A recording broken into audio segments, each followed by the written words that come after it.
भारतीय संस्कृति को समझने के लिए भारत के मंदिरों को समझना बहुत आवश्यक है। मंदिरों में संस्कार है, मंदिरों में संस्कृति है और मंदिरों में छुपा हुआ है इतिहास। इसलिए भारत पर में हम मंदिरों की बात विशेष रूप से करते रहते हैं। हनुमान जी के मंदिर के बारे में बातें की, ऋषियों के मंदिर के बारे में बातें करी और आज कान्हा, कन्हैया, मधुसूदन यानी भगवान श्री कृष्ण के मंदिरों की बात करते हैं। राम राम, मेरा प्रणाम स्वीकार कीजिए। मैं आपको भारत पर्व में आज मंदिरों के बारे में बताने जा रहा हूं। आज जो हम खास बात करने जा रहे हैं वो है श्री कृष्ण का मुगल काल से क्या संबंध है, क्यों श्री कृष्ण अलग अलग मंदिरों में बसते हैं, क्यों श्री कृष्ण के मंदिर ही कहीं और जाकर बस जाते हैं, श्री कृष्ण के मंदिर में खास है क्या, श्री कृष्ण के व्यक्तित्व के चमत्कार किस किस मंदिर में आज भी दिख पड़ते हैं। वृंदावन वह स्थान है जब भगवान श्री कृष्ण ने बाल लीलाएं की, अनेक राक्षसों का वध किया। यहां श्री कृष्ण के विश्व प्रसिद्ध मंदिर भी हैं।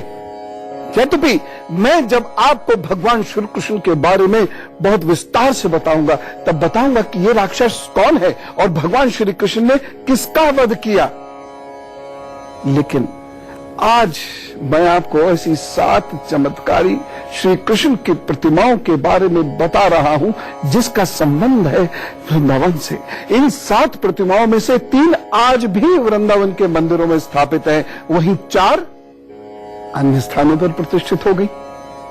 क्यों और कैसे? बोल हरि बोल हरि हरि हरि बोल, बोल हरि हरि हरि बोल, केशव माधव गोविंद बोल, केशव माधव गोविंद बोल। मथुरा जाने से पहले आपको जयपुर ले चलते हैं।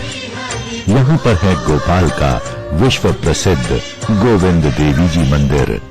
गोविंद देवी जी मंदिर में कान्हा की दिव्य मूर्ति है। गोस्वामी को श्री कृष्ण की मंदिर में स्थापित मूर्ति वृंदावन के गौमा टीला नामक स्थान से सन 1535 में मिली थी।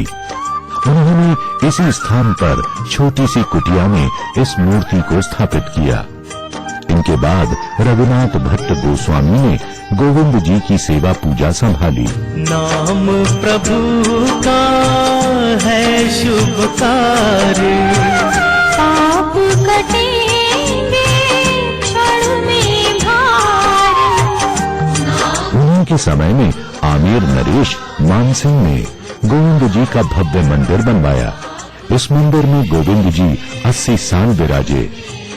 औरंगजेब के शासन काल में ब्रज पर हुए हमले के समय गोविंद जी को उनके भक्त जयपुर ले गए। तब से गोविंद जी जयपुर के राजकीय मंदिर में विराजमान हैं। केशव माधव गोविंद बोल, केशव माधव गोविंद बोल। मुगल आक्रमणकारियों का सिर्फ एक ही मकसद था, लूट लूट और लूट।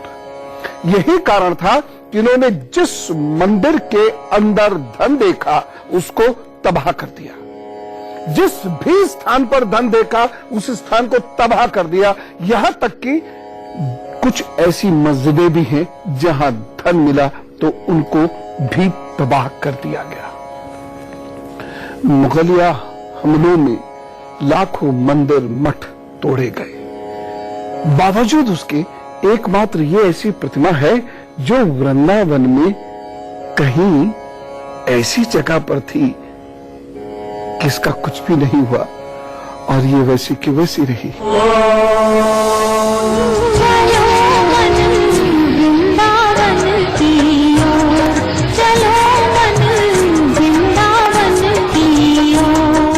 करौली के मदन मोहन जी मंदिर में कृष्ण मूर्ति के दर्शन कीजिए। चलो मन वृंदावन की ओर, यह मूर्ति अद्वैत प्रभु को वृंदावन में कालीदह के पास द्वादश दित्य टीले से प्राप्त हुई थी। उन्होंने सेवा पूजा के लिए यह मूर्ति मथुरा के एक चतुर्वेदी परिवार को सौंप दी और चतुर्वेदी परिवार से मंगाकर सनातन गोस्वामी ने सन 1533 में फिर से वृंदावन के इसी टीले पर स्थापित की। बाद में मुल्तान नामक व्यापारी रामदास कपूर और उड़ीसा के राजा ने यहाँ मदन मोहन जी का विशाल मंदिर बनवाया।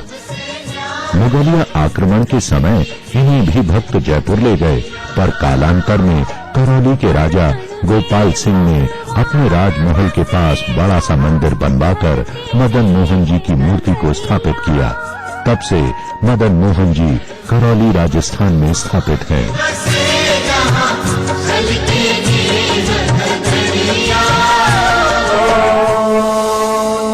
बांके बिहारी के मंदिर के बारे में तो सबने सुना होगा।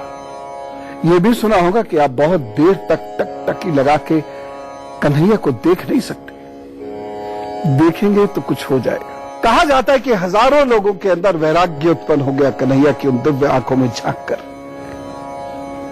मैं उसकी बात अभी करूंगा, लेकिन एक और बड़ा सुंदर शीतल विचित्र ग्रह है जयपुर में, जिसके बारे में बहुत अधिक लोगों को शायद नहीं पता। उसके बारे में मैं आज आपको बताता हूं।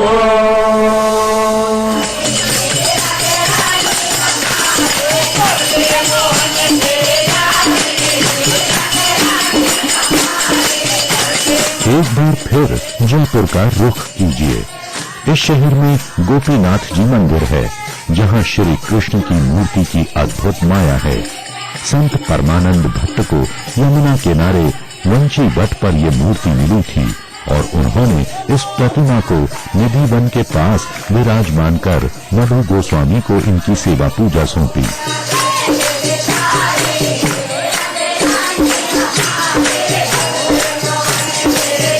बाद में रायसल राजपूतों ने यह मंदिर बनवाया और औरंगजेब के आक्रमण के दौरान इस प्रतिमा को भी जयपुर ले जाया गया। तब से गोपीनाथ जी वही पुरानी बस्ती स्थित गोपीनाथ मंदिर में विराजमान हैं। प्रतिमाओं के विस्थापन की बात मैं कर रहा हूं और हो सकता है आप में से बहुत सारे लोग ये सोच रहे हो कि स्थान बल तो है नहीं, अब ये प्रतिमा जो वृंदावन में थी या मथुरा में थी या गोकुल में थी, अब ये कहीं और आ गई है, तो क्या इसका महत्व समाप्त हो गया है? बिल्कुल नहीं। प्रतिमा तो प्रभु का विग्रह है, प्रभु का मूर्त रूप है, उसका महत्व तो समाप्त तो हो ही नहीं सकता। वह चाहे जैसलमेर के रेत में हो, चाहे हिमालय की ऊंची चोटियों पर हो, चाहे समुद्र के किनारे हो, उसका महत्व कम हो ही नहीं सकता। चाहे वो असम की तरफ हो, चाहे वो दक्षिण की तरफ हो, चाहे वो उत्तर की तरफ हो, उसका महत्व कभी कम नहीं हो सकता। वैसे भी जिस भी प्रतिमा की प्राण प्रतिष्ठा होती है, उसमें ऊर्जाओं का वास होता है। ये दिव्य ऊर्जाएं होती हैं, इष्ट की या प्रभु की ऊर्जाएं मानी जाती हैं, उनका वास यहाँ होता है और इस वजह से उसकी महत्ता कभी समाप्त नहीं होती। आनंद मंग भयो जय हो नंदलाल की।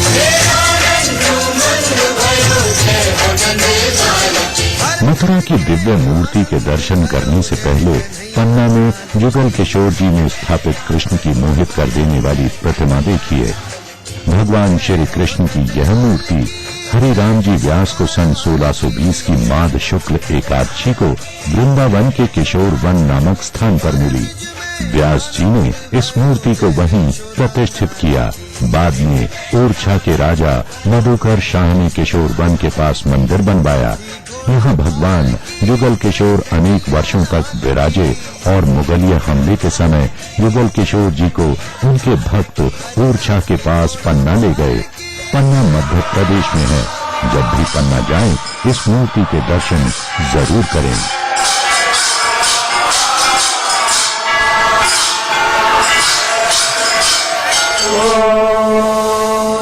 मथुरा, गोकुल, वृंदावन ये वो जगह है जहां कृष्ण बड़े हो रहे हैं, जहां उनकी लीलाएं हो रही हैं, जहां वो बहुत सारे ऐसे कार्य कर रहे हैं जो हमारे आपके जीवन के लिए, जो हमारे आपके अस्तित्व के लिए आवश्यक है।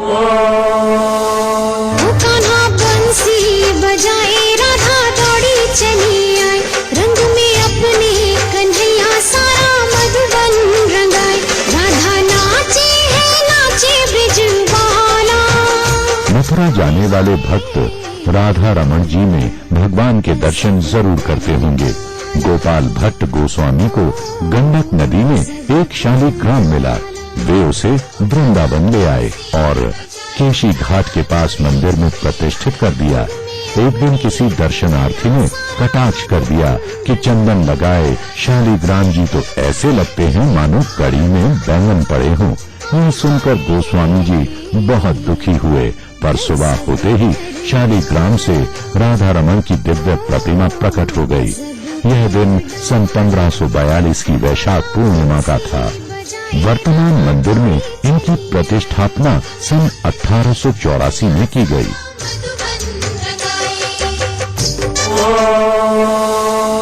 मुगलिया हमलों के बावजूद एकमात्र यही एक ऐसी प्रतिमा है जो वृंदावन से कहीं बाहर नहीं गई। इसे भक्तों ने वृंदावन में ही छुपा कर रखा। इसकी सबसे विशेष बात यह है कि जन्माष्टमी को जहां दुनिया के सभी कृष्ण मंदिरों में रात्रि 12 बजे उत्सव, पूजा अर्चना, आरती होती है, वहीं राधा रमण जी का जन्म अभिषेक दोपहर 12 बजे होता है। क्यों? मान्यता यह है ठाकुर जी सुकोमल होते हैं, उन्हें रात्रि में जगाना ठीक नहीं है। अद्भुत मंदिर है, अद्भुत मंदिर है। कभी यहां जाकर देखिएगा, रमण करने लगेगा। यहां आने के बाद वैराग्य उत्पन्न होने लगता है, समझ में आता है प्रभु कौन। मुकुंदा मुकुंदा कृष्ण मुकुंदा मुकुंदा, स्वरम लो तरंगा वृंदावनलो वरंगा। वृंदावन के राधा वल्लभ जी ने भगवान श्री कृष्ण की यह सुंदर प्रतिमा फिर हरिवंश जी को विवाह में मिली थी।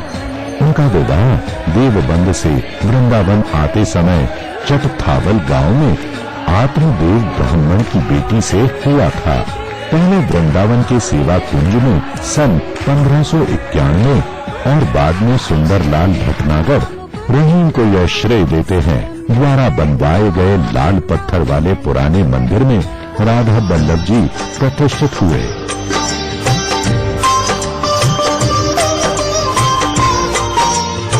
मुगलिया हमले के समय भक्त इन्हें कामा राजस्थान ले गए थे। सन 1842 में एक बार फिर भक्त इस प्रतिमा को वृंदावन ले आए और यहाँ नवनिर्मित मंदिर में प्रतिष्ठित किया। तब से राधा वल्लभ जी की प्रतिमा यहीं विराजमान है। एक भक्त की भाषा में कहूं तो कृष्ण मेरे मन को वश में कर लेते हैं। वैराग्य उत्पन्न हो जाता है, फिर दुनिया अच्छी नहीं लगती।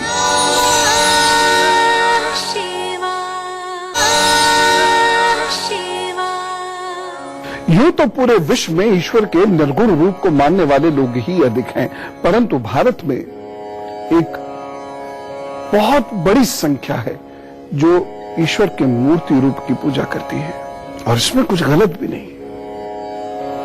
वह उसमें स्वयं को ढूंढ रही है, वह उसमें ईश्वर को ढूंढ रही है, वह अपने देवता, अपने प्रभु को उस प्रतिमा में ढूंढ रही है। उसके सामने बैठ के यज्ञ होता है, उसके सामने बैठ के जप होता है। नाना प्रकार से अपने क्रियाकलापों में वह अपने प्रभु को उस मूर्ति स्वरूप में शामिल कर लेता है, जिससे वह प्रभु के दर्शन उसमें कर लेता है। बात तो दर्शन की है। अब चाहे आंख बंद करके आप दर्शन करें, चाहे प्रतिमा में आप दर्शन करें, चाहे प्रतिमा से प्रभु के दर्शन करें, कहीं भी कुछ भी किसी भी फिलॉसफी में कुछ गलत नहीं, दोनों बातें ठीक है। और जब कृष्ण की इन प्रतिमाओं के सामने हम खड़े होते हैं तो हम अपनी सांसारिकताओं के बंधन को धीरे धीरे तोड़ते जाते हैं। हमारा मन, हमारे विचार निकल आते हैं उन बंधनों से, मोह का नाश हो जाता है। हम बस कृष्ण को देखते और देखते रह जाते हैं, क्योंकि वे हमारी ऊर्जाओं का संबल है। वो हमारे दुख दर्द की समाप्ति का आधार है। वो हमें जीवन में मिलने वाले प्यार का आधार है। वो मेरे भविष्य का आधार है। बस प्रभु की लीला की कल्पना करते करते करते करते मैं उनके चेहरे पर अपनी दृष्टि टिका देता हूं और खोता चला जाता हूं, क्योंकि इस दुनिया से मैं परेशान हो रहा हूं। यहाँ के संघर्षों ने कहीं मुझे द्विलित किया, यहाँ के तनाव से कहीं मैं थका हुआ हूं। बस उन आंखों में धीरे धीरे धीरे धीरे धीरे धीरे मैं खोता चला जाता हूं और वशीभूत हो जाता है मेरा मन श्री कृष्ण के प्रति। या एक भक्त की भाषा में कहूं तो कृष्ण मेरे मन को वश में कर लेते हैं। वैराग्य उत्पन्न हो जाता है, फिर दुनिया अच्छी नहीं लगती, शरीर रूपी रिश्ते नाते फिर अच्छे नहीं लगते। जब व्यक्ति की आत्मा का उसके परम आत्मा से संबंध स्थापित हो जाता है, फिर कुछ नहीं अच्छा लगता। श्याम मन मोह मुरलिया फिर बजा जाए। वृंदावन का बांके बिहारी मंदिर पूरी दुनिया में पहचाना जाता है। मार्गशीर्ष शुक्ल पंचमी को स्वामी हरिदास जी की आराधना को साकार रूप देने के लिए बांके बिहारी जी की प्रतिमा निधि वन में प्रकट हुई। स्वामी जी ने इस प्रतिमा को वहीं प्रतिष्ठित कर दिया। मुगलों के आक्रमण के समय भक्त इन्हें भरतपुर ले गए। वृंदावन के भरतपुर वाला बगीचा नाम के स्थान पर सन 1921 में मंदिर निर्माण होने पर बांके बिहारी एक बार फिर वृंदावन में प्रतिष्ठित हुए। तब से यहीं भक्तों को दर्शन देते रहे हैं।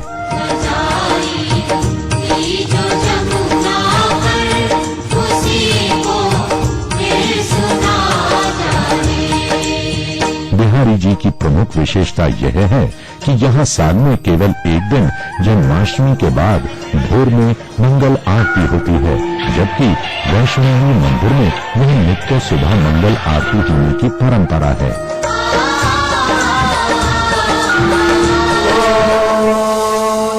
ऐसा अद्भुत देश है ये भारत। क्या द्वैत, क्या द्वैत, क्या विशिष्ट द्वैत, क्या सांख्य, क्या चारवाक्य सिद्धांत, क्या भक्ति आंदोलन, क्या उपनिषदीय सिद्धांत, सब कुछ यहां समाहित है। यहां भगवान के साथ हम जीवन जीते हैं, दिनचर्या पूरी करते हैं। ऐसा प्रेम जैसे कोई मां अपने बालक के साथ करती है, ऐसा प्रेम लोग लड्डू गोपाल के साथ करते हैं। ऐसा प्रेम कोई अपने मित्र के साथ करता है, ऐसा प्रेम लोग कन्हैया से करते हैं। ऐसा प्रेम जो कोई अपने पिता के साथ करता है, लोग कृष्ण जी के साथ करते हैं। हम उससे अलग होकर जी नहीं सकते, क्योंकि हमारे विचारों की, हमारे मन की डोर हमारे प्रभु के हाथ में होती है। इसी बात ने, इसी ही आदत ने इस देश को वह ताकत दी है, समाज को वह ताकत दी है कि नाना प्रकार के विरोधाभासों को जीतते हुए भी ये समाज अपनी जगह पर खड़ा रहा। प्रभु की आशा ने वह विश्वास इस समाज को दिया। ये देश महान है। बोलिए जरा, भारत माता की जय।